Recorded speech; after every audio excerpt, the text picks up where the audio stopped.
her support behind Vice President Kamala Harris. Swift making the announcement on Instagram shortly after the debate, writing in part, "I'm voting for Kamala Harris because she fights for the rights and causes I believe need a warrior to champion them. I think she is steady-handed, gifted leader, and believe we can accomplish so much more in this country if we are led by calm and not chaos." Brilyn Hollyhand is a RNC Youth Advisory Council chairman. He joins us now. Welcome back to you. Thank you. I appreciate it. Julian Sarafian is an attorney and Democratic influencer. Thanks to both of you. I'm looking forward to this. We had you a few weeks ago, and it was a constructive conversation. I think we can all agree to that. Brilyn, when I saw this, I thought, and I think a lot of people kind of saw it coming. She was going to take a side. And people have been speculating on her friends and the Mahomes situation. There's been a lot going on.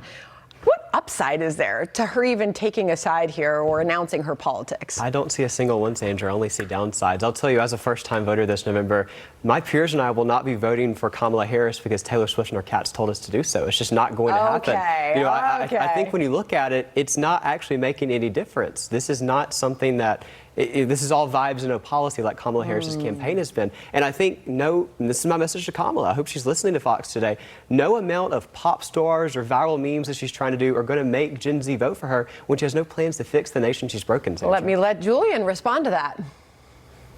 Yeah, listen, I think Brilyn and I can probably agree on the fact that despite the number of followers we might have, our power pales in comparison to the mega pop star of Taylor Swift.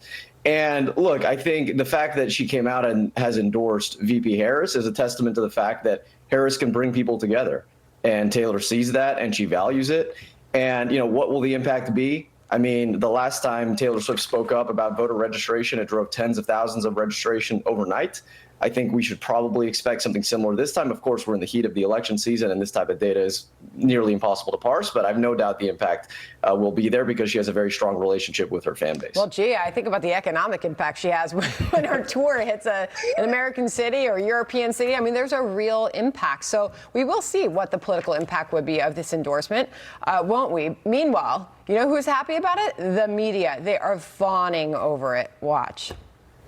It's not just a celebrity endorsement. One of the biggest celebrities in the world. The biggest celebrity in the world. But it's not just that she's a celebrity. She has people who are, like Swiftologists. Taylor Swift is not just a celebrity. She actually, commands a humongous squad of particularly young white women. The timing on it is absolutely exquisite. The wording of it is flawless. This is perfect and powerful. Perfect, powerful, exquisite even, Brilyn. I really should break it down to this. In her statement, she talked about wanting to fight chaos. And I think it's very simple, Sandra.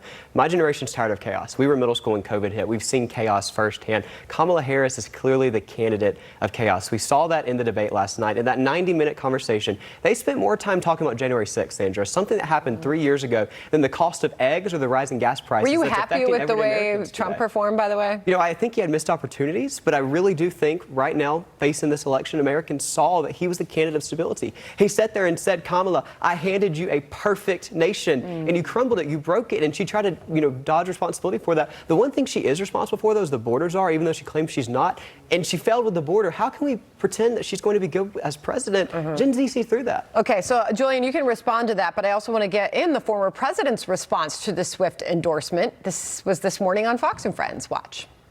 I actually like Mrs. Mahomes much better, if you want to know the truth. She's a big Trump fan. I was not a Taylor Swift fan. It was just a question of time. You couldn't possibly endorse Biden. You look at Biden, you couldn't possibly endorse him. But she's a very liberal person. She seems to always endorse a Democrat, and she'll probably pay a price for it in the marketplace. That's really interesting, right, Julian? Because she didn't say anything when Biden was the one running. She is now that it's Kamala. Yeah, to be totally transparent, I don't really see Taylor Swift endorsing Biden. I don't think she was as excited about Biden as she is about Kamala. And I think, like many young voters and younger people, that feeling holds true. Now, to respond to what Brilyn mentioned earlier, I'm not sure we were watching the same debate, man. The one candidate that brought chaos, and we're talking about, immigrants eating dogs. We're talking about praising authoritarians.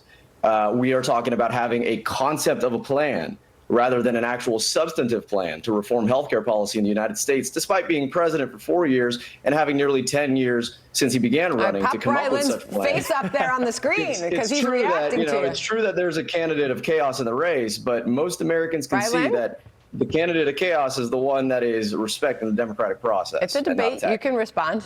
Well, thank you, Sandra. I really think Americans look at it like this. We saw firsthand last night that President Trump laid out a full plan of what he can do if elected and what he did do the first time. Listen, to win this election in 55 days from today, Donald Trump has to win 3 groups. Nikki Haley supporters, independent voters, disenfranchised Democrats. He did that last night, and he's leading that charge with Gen Z because he's having conversations with us. He's actually being real and authentic. He's not being like Kamala Harris, reading off a script that her consultants gave her walking into the room. It was phony. Gen Z saw through it. The polls are reflecting that. And President Trump has won the youth vote, regardless of what he tries to say. Julian, by the way, the last time you were on the show, you said that you wanted Biden to stay in the race. You suggested it would be a chaotic mess to try to plug somebody else in. Yeah, I was not correct in that, frankly. I had expected we would go to an open convention if Biden stepped out, and I was not right in that, and the powers that be. And frankly, I think for the Democratic Party and for the likelihood of taking back the White House, or I should say holding on to the White House, this process was better and it was less chaotic. Got it. All right. I really appreciate having both of you on. I hope you guys come back. Thanks for having us, so Sandra. much. Have a good week. All right. Thank you for having me. Okay, John? Sandra, Miami Dolphins star